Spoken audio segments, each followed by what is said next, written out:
Hi everyone, my name is Joshua Sherman and I did my research project on whether mental illness is genetic or not. To start off, I thought it'd be important to look at the definition of mental illness and what it exactly entails.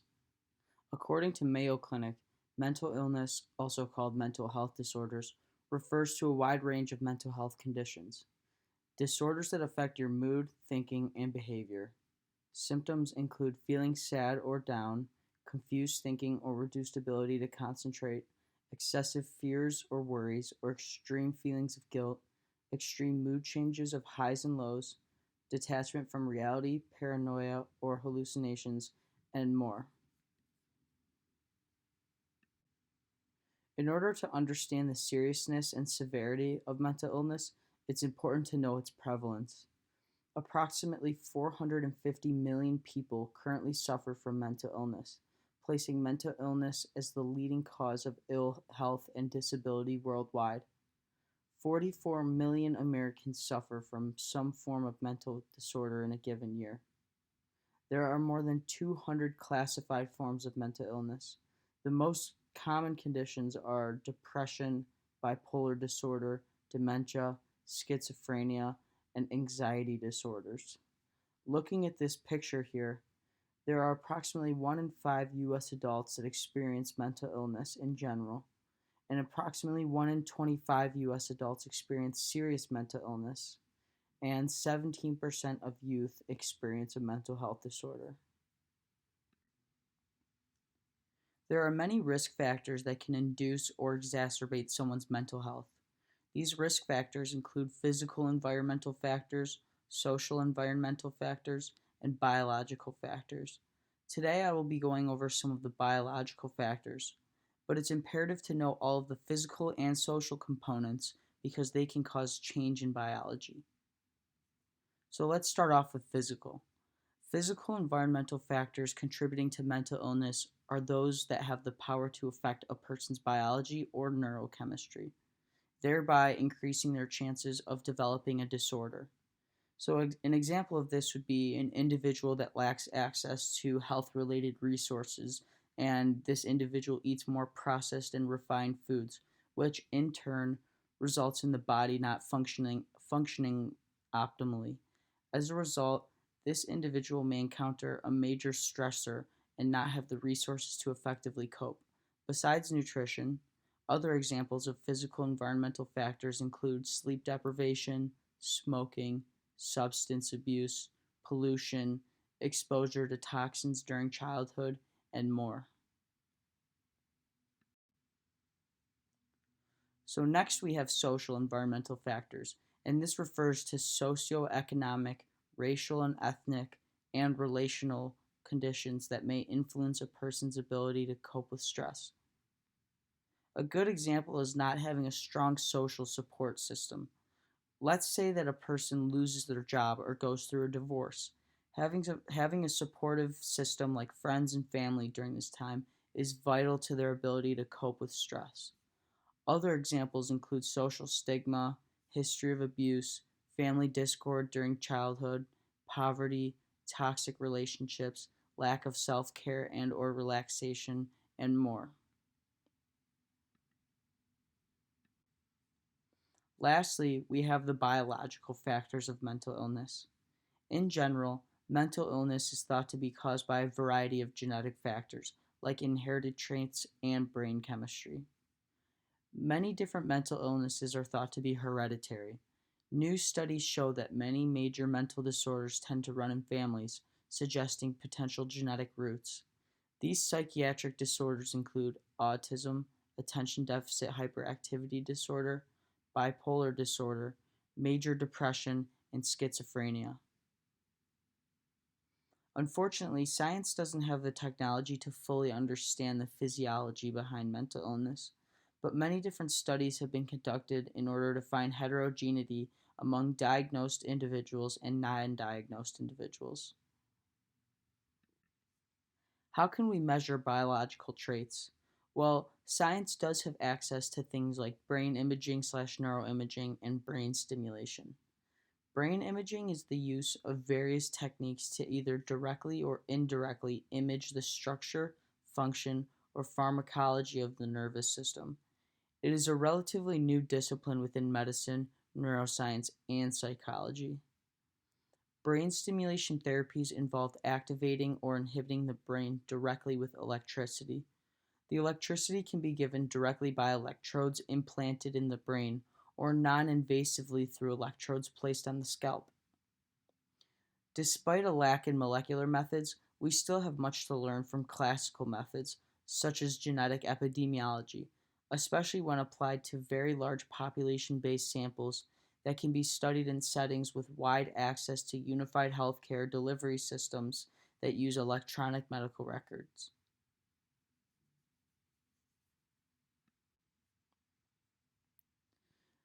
An international research consortium conducted a study that incorporated data from a genome wide association studies. This particular study involved scanning through thousands of genetic markers with intentions of finding small variations that appear more often in people who have a particular condition compared to those who don't. The study included 33,000 patients that were all screened for evidence of illness associated genetic variation. This group of patients had all been diagnosed with at least one out of the five listed disorders, and were later compared to a group of 28,000 people who had no major psychiatric diagnosis. The results of this study were actually very interesting. Analysis revealed genetic variations significantly associated with all five disorders. These variations included two genes that code for the cellular machinery that helps regulate the flow of calcium into neurons.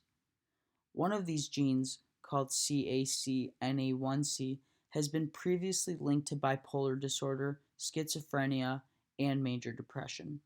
This gene is also strongly involved in emotion, thinking, attention, and memory, which are all processes that can be disrupted by mental illness. The other involved gene, called CACNB2, is linked with the calcium channel gene in addition to the five disorders. Researchers not only found variation in the patient's genome, but they also discovered illness linked variation in certain regions of chromosome 3 and chromosome 10. These variations cause much more than small differences, including differences that span over several genes. However, research has not been able to detect these factors yet. As science continues to progress forward, newer technologies will enable us to pinpoint these differences and unfold the pathophysiology that causes mental illness. Now that we know that mental illness can be linked to our genetics, it's important to understand whether or not it can be passed down from generation to generation. So let's start with the definition of heredity. This is the passing or capable of passing naturally from parent to offspring through genes. Heritability is a widely misunderstood concept that estimates the proportion of individual variation in a trait that can be explained by genes. The rest of the variation, including measurement error, is attributed to non inherited factors. Since it is a proportion, heritability can go up or down in different populations, depending on the degree of individual variation and the magnitude of non inherited factors in those populations. Thus, heritability does not really tell you how genetic a disease is, but rather how important genes are compared with other risk factors in a given population at a given time. Heritability is traditionally measured in groups of relatives, where genetic relationships can be inferred from the family tree.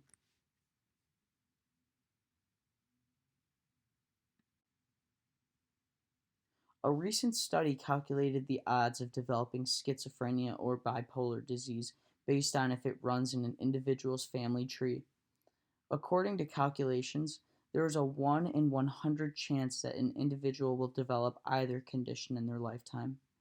If one biological parent has the condition, there is a 6% chance of developing schizophrenia and a 10% chance of developing bipolar disease.